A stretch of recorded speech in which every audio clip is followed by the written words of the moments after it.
Agora vamos começar por aqui. Desde a última vez que estivemos juntos, eu não tenho estado super envolvido na política brasileira, mas eu quero saber o que aconteceu com esse cara. Se puderem mostrar aí pra gente, o Alexandre de Moraes. É isso mesmo, né? Alexandre de Moraes. Mostrem a foto dele aí. Então, de acordo com algumas das verificações que estamos fazendo, esse cara era advogado. Ele frequentou uma faculdade de direito e acho que um pouco depois ele escreveu um livro. Um livro de direito para advogados que a maioria das faculdades de direito no Brasil realmente usa. Acho que pode até ser o livro mais popular sobre o tema lá. E ele fez um trabalho muito bom na economia, onde, se não me engano, ele é conservador. Inclusive, ele mesmo diz que antigamente, com relação à economia, ele era conservador. Ele apoiava os policiais para garantir que as ruas estivessem seguras e tudo o que estava acontecendo, alguns problemas que eles estavam tendo, e então, de repente, alguma coisa acontece com ele. Ele passa por alguma fase em que ele muda, ele deixa de ser quem ele era. Aí acontece a Operação Lava Jato, onde milhões, se não bilhões de dólares foram roubados. O Lula consegue aquela casa, o sítio em Atibaia, aí ele afirma que não é dele. Um outro cara deu 2,1 bilhões de dólares em propinas. Acho que é um dos mais ricos no Brasil, vocês sabem quem é, sabem o que ele fez. Mas eu quero saber sobre o Alexandre. O que aconteceu para ele deixar de ser um advogado e passar a fazer parte de grupos políticos, até do nada virar alguém que bota medo nas pessoas? Tem gente no Brasil até chamando ele de ditador. O que houve aí? Acho que o Paulo Figueiredo, que mora aqui nos Estados Unidos, pode responder melhor essa pergunta. É meio complicado. Eu digo isso porque nós três aqui vamos ter que voltar para casa. E eu tô falando bem sério, a gente pode porque ser preso. Dependendo do que a gente falar aqui, podemos entrar numa fria lá. Eu lembro quando estávamos juntos em Bruxelas, no Parlamento Europeu, falando sobre a censura no Brasil e tudo mais. Quando a gente voltou, o meu nome tinha sido adicionado no relatório da Polícia Federal. Não sei o de vocês, mas todo mundo aqui está sendo investigado. Assim como o Elon Musk, então quando o Alexandre de Moraes não gosta de alguém, ele abre uma investigação contra essa pessoa. Então eu acho que é melhor o Paulo por exemplo, falar. Patrick, um dia depois que falamos com o Elon Musk sobre o Space no X, no dia seguinte Esse é o Space do Twitter do Mário Naufal, né? Exatamente. Ele faz um trabalho Obrigado, fenomenal. Mário. A propósito, ele está fazendo Ele muito tá pelo mesmo, Brasil, está verdade. nos dando voz. Então, um dia depois disso, eles abriram uma investigação contra mim porque eu chamei o Lula de ladrão. Então, é isso que eles fazem. Se você disser qualquer coisa que talvez seja perigoso para eles abrem uma investigação e tentam te pressionar, sabe? E eu imagino que nem sempre o Brasil foi assim. Não foi. Ok, então quando isso mudou, é isso que eu quero saber. É isso que o Paulo vai te quando isso responder. mudou, então? Bom, vamos lá. Ele tem uma história bem interessante. Ele nunca foi conservador, mas o Brasil não teve conservadores por muito tempo. Nós tínhamos a esquerda e a centro-esquerda. Então tínhamos o Partido dos Trabalhadores, né, que é uma galera mais socialista, das antigas, e tínhamos a centro-esquerda, que era mais como a social-democracia europeia. Então, o Brasil foi alternando entre esses dois partidos por um tempo. Acho que podemos colocar um período desde o meu avô até o pai dele. E aí veio o pai dele e mudou tudo. O histórico dele é que ele era, como se diz, secretário de segurança. Era de segurança, né? Segurança pública, no estado de São Paulo. E aí, quando a Dilma Rousseff sofreu o impeachment, ele foi chamado para ser o ministro da Justiça para o vice-presidente da Dilma, que depois se tornou presidente, um senhor chamado Michel Temer. Então, é isso. Ele foi nomeado pelo Michel Temer, que era um cara mais do centro, para ser o juiz do Supremo Tribunal. Pode procurar o Michel Temer, por favor. Mas uma coisa muito interessante é que naquela época, o Partido dos Trabalhadores pediu o impeachment dele. Eles tentaram de todo jeito evitar que ele se tornasse um juiz do Supremo Tribunal. Eles realmente eram muito contra. Mas em 2019 o cenário dá uma mudada. O Jair Bolsonaro foi eleito em 2018, mas ele assumiu o cargo em 2019. E, ao mesmo tempo, a Operação Lava Jato começava a investigar corrupções na Suprema Corte, envolvendo algumas figuras do Supremo Tribunal Federal. Isso inclui um outro ministro chamado Gilmar Mendes. Não. É M-I-C-H-E-L. Michel É tipo Temer. Michael em português. M-I-C-H-E-L-T-E-M-E-R. Isso, é o primeiro. É esse aí mesmo. Então, Esse cara é o vice-presidente da Dilma. Mas ele tá no centro, né? Ele é do centro. Mas então espera aí, rapidinho, vamos ficar um pouco em 2019. Alguém no Brasil do nada acordou preocupado com o Alexandre de Moraes em 2019? Eu diria que a maioria de nós apoiava ele. A gente nem sabia quem estava ganhando. Não, mas o que eu tô falando é que a maioria apoiava ele como juiz da Suprema Corte. Porque a gente não considerava ele um tirano ainda. A gente não sabia que ele era um psicopata. A gente ainda não sabia. Na verdade... É isso que os psicopatas fazem. Tem um monte de vídeos dele dizendo que o PT é corrupto, que a esquerda criou a corrupção no nosso país, essas coisas. São vídeos antigos dele que estão por aí. É isso que eu tô querendo dizer, que ele era conservador, ou pelo menos parecia ser. Acho que não chegava a ser conservador, mas ele se opunha aos partidos da esquerda, isso. Tem uma coisa no Brasil que a gente gosta de chamar de teatro dos Césares. Por décadas, a gente acreditou que existia uma esquerda e uma direita. Mas a verdade, como Paulo disse, é que só existe a esquerda. 2 partidos onde um tá mais para a esquerda do que o outro. Um é o PT, o Partido dos Trabalhadores, e o outro o PSDB, que é o Partido Social Democrata.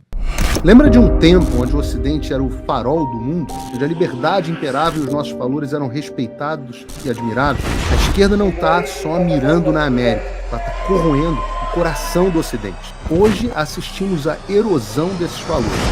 E é nossa responsabilidade, especialmente daqueles que viveram os tempos áureos, de agir.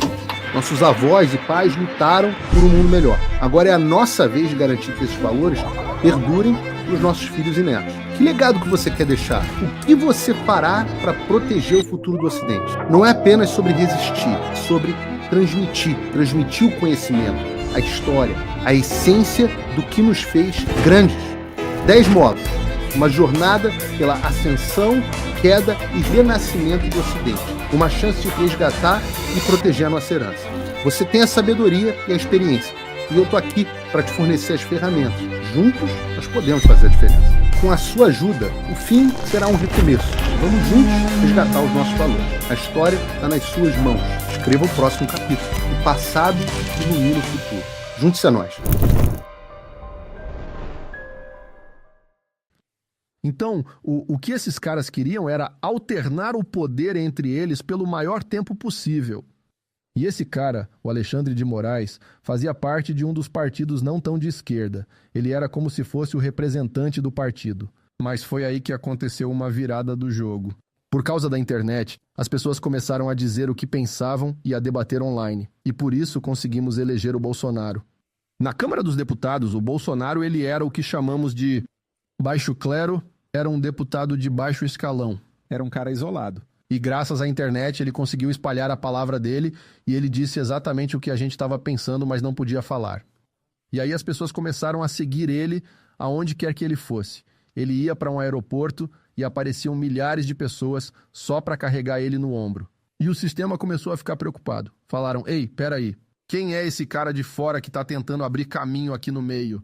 A gente já sabe quem vai ser o próximo presidente. E o Alexandre de Moraes fazia parte do grupo do próximo presidente. Mas então aconteceu aquela virada no jogo e conseguimos eleger o Bolsonaro. Foi muito parecido com o Donald Trump aqui. Mas com muito menos dinheiro. Né, a gente não tinha quase nada de dinheiro, foi só com o nosso trabalho duro. Na verdade, só para prestar contas, o meu pai não gastou nem $1 milhão na campanha dele em 2018. E eu tô sendo muito conservador. Eu diria, sei lá, talvez metade desse valor. Mas de verdade, foi um fenômeno, foi realmente um fenômeno. Mas deixa eu perguntar, o seu pai já conhecia ele antes de ser presidente? Isso. Eu acho que não. Antes de ele ser presidente, conhecia, não? Tudo bem. Mas também ninguém achava que o Bolsonaro ganharia. Quer dizer, ninguém acreditava nele. Você já ouviu Ninguém estava botando fé nele. O povo estava fazendo piada, falando, meu Deus, como assim o Bolsonaro quer ser presidente? Era deboche, foi exatamente a mesma coisa que rolou com o Trump. Mas tem uma diferença, porque quando as pessoas dizem tipo Trump, a diferença é que o Trump já era famoso. É isso aí. Ele já aparecia na TV há muito tempo. O seu pai era famoso no Brasil? Não, meu pai não era famoso. Ele era meio famoso por aparecer em uns programas de televisão. Na verdade, a ascensão do meu pai foi exatamente quando a esquerda estava implantando uma estratégia que era para incentivar o uso do politicamente correto. Então, o meu pai foi acusado de ser racista, nazista, fascista, homofóbico, isso todas tudo essas antes coisas. de concorrer? Isso, antes de concorrer. E por causa disso, ninguém estava dando muita bola para o meu pai. Então, ele só continuou fazendo o que ele estava fazendo, falando o que pensava. E ele começou a rodar pelo país inteiro porque ele falava que se a Dilma Rousseff, que não é inteligente, e eu estou sendo muito educado, se ela foi reeleita, se ela conseguiu ser reeleita como presidente do Brasil, por que não eu? Então ele começou a viajar pelo país, fazendo alguns programas de rádio e TV. Isso foi em 2018 ou 17? Acho que foi... Foi 16 ou 17, isso mesmo. Aí. Então ele começou a falar sobre as políticas que ele achava que eram problemáticas no Brasil em 2016. Isso. Ele aparecia em programas de TV Isso. populares, incluindo programas que não eram sobre Mas política olha só, ou uma coisa shows pop. importante é que muitos desses programas chamavam ele para tirar sarro. Pra debochar dele. Eles tiravam sarro da cara dele. Mas essa é a desconexão que existe entre a mídia tradicional e a população. Porque quando a gente assistia e ouvia ele falando, ele falava exatamente o que a gente estava pensando. As pessoas estavam tirando sarro da cara dele, mas ele falava com a grande massa das pessoas. E o mais legal é que foi por causa da internet que ele finalmente conseguiu ser ouvido, sabe? Exato. Então, em 2016, as pessoas começaram a usar o Facebook e o Instagram, e aí ele conseguia ser ouvido, porque antes a gente só tinha os meios de comunicação tradicionais no Brasil. E eles nunca colocaram ele como sendo uma boa pessoa. Certo, então naquela época, ele estava meio que agindo nos bastidores, ninguém estava prestando atenção, né? Ele é um Zé Ninguém nessa época, entre 2016 e 2018. As pessoas conhecem ele, sabem quem ele é, mas ele não tá na linha de frente. Não tem nenhuma ameaça, nenhum sinal, tipo, alguma vez que ele roubou ou quando ele fez alguma outra coisa, ainda não tem nada. Nada, isso. Certo. Então, o que acontece em 2020 com ele, agora que o Bolsonaro é o presidente, agora ele tá lá. Ele venceu de 2019 até 2022. O que acontece com ele agora, a portas fechadas? Então, em 2019, quando o Bolsonaro foi eleito, ao mesmo tempo, a Lava Jato começava a investigar juízes do Supremo Tribunal. Então, no começo... O Lula ainda não tinha sido preso, né? Ou já Ainda tinha? não tinha sido. Ele Ainda passou tava no 520 processo. dias na cadeia. Deveria Isso cumprir mesmo. 10 a 12 anos, mas cumpriu Sim, 520. mas naquela época Complicado. a Operação Lava Jato estava começando a investigar o judiciário. Mas aí aconteceu uma coisa. O judiciário fez um negócio muito interessante. Rob, puxa a Operação Lava Jato. Continua, por favor. Eles fizeram uma coisa muito, muito interessante. Eles decidiram... Né? Bom, na verdade, existe uma cláusula nos estatutos internos da Suprema Corte que diz que se um crime ocorrer dentro das dependências do tribunal, nós podemos abrir uma investigação por conta própria. É como um tribunal abrindo uma investigação, o Supremo Tribunal dos Estados Unidos tem a mesma estrutura. Isso. Então eles podem abrir uma investigação. Isso foi pensado para investigar crimes internos, tipo se alguém roubar a corte. Nos Estados Unidos, por exemplo, eles abriram isso para investigar quem vazou a revogação do Roe versus Wade, certo? Mas no Brasil eles disseram, bom, se as pessoas estão falando coisas contra nós na internet, e se a internet está em todo lugar, então ela está dentro das instalações do tribunal. Então a gente pode abrir uma investigação sobre essas pessoas que estão tentando difamar o Supremo Tribunal. E aí eles começaram a censurar artigos, inclusive o artigo de uma revista, e falava que um dos ministros do Supremo Tribunal estava envolvido em corrupção com uma construtora grande no Brasil. E eles censuraram isso. E esse foi o começo do que eles chamaram de CPI das fake news. Essa é a mesma investigação que foi aberta em 2019. Foi isso. Foi assim que começou. E esse projeto de lei ainda está aberto. Todos nós estamos sendo investigados. Já tem muitos Há anos. anos, até o Elon Musk está sendo investigado por esse projeto. É verdade, ele tá. O Michael Schellenberger está sendo investigado lá também. Enfim, todo mundo. E eles emitiram medidas, mandaram algumas pessoas para prisão, mas por enquanto é só um projeto de lei. Ainda não é um processo. Ninguém foi acusado por 5 anos. Mas eles invadiram a casa das pessoas, Sim, eles confiscaram fizeram isso. passaportes. Mas uma coisa que é interessante para os Estados Unidos é apontar que, ao mesmo tempo... Olha, o Elon Musk vai ser investigado por notícias falsas e obstrução no Brasil após uma ordem do Supremo Tribunal. Exatamente. Qual é a data disso, Isso Rob? deve ter mais ou menos Deve um ter mês. umas 2 semanas. Tá, então você está dizendo que isso foi em abril, tá? Isso foi há um mês.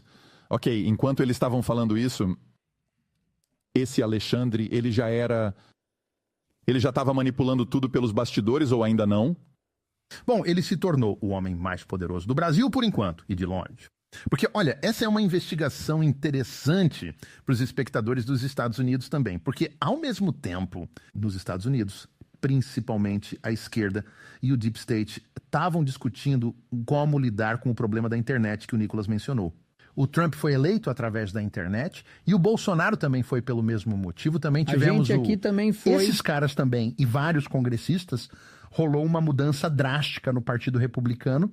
Também rolou o Brexit, tivemos aquilo na Hungria, enfim, aconteceram todas essas mudanças ao redor do mundo. Então foi como se a elite política começasse a ver o que eles poderiam fazer para mudar isso. Então, agora, se você lê o relatório do Complexo Industrial de Censura da Comissão Judiciária da Câmara, você vai encontrar isso. Lá está registrado que a administração Biden estava tendo discussões com as empresas de mídia social sobre como fazer para censurar e moderar determinados tipos de opinião. Extremistas. E podem acreditar, isso é um registro público, não é teoria da conspiração, nem nada assim, eu não gosto dessas coisas. Mas eles enviaram oficiais do FBI e do Departamento de Justiça para terem reuniões no Brasil com o TSC.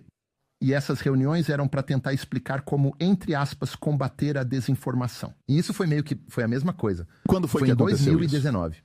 E isso era registro público. Isso foi em 2019, então antes do Biden se tornar presidente. Exatamente. E alguém da elite política estava reagindo? Sim, o Deep State estava tentando reagir. Bom, todo mundo aqui tem uma noção do quanto o Trump sofreu com o FBI enquanto ele era presidente, né? Então é meio que para isso que o Deep State está lá, né? Não importa quem ganha, eles vão estar lá de qualquer forma. Vocês diriam que agora ele é o homem mais poderoso do Com Brasil? certeza. De longe. Mesmo sendo temido? Porque ele pode fazer o que ele bem entender. E aí eu te pergunto, você vai apelar para quem? Não tem ninguém que está acima do Supremo Tribunal. Se eles decidem uma coisa, todo mundo pode ver que beleza, isso não é a favor da Constituição, mas ele simplesmente não se importa.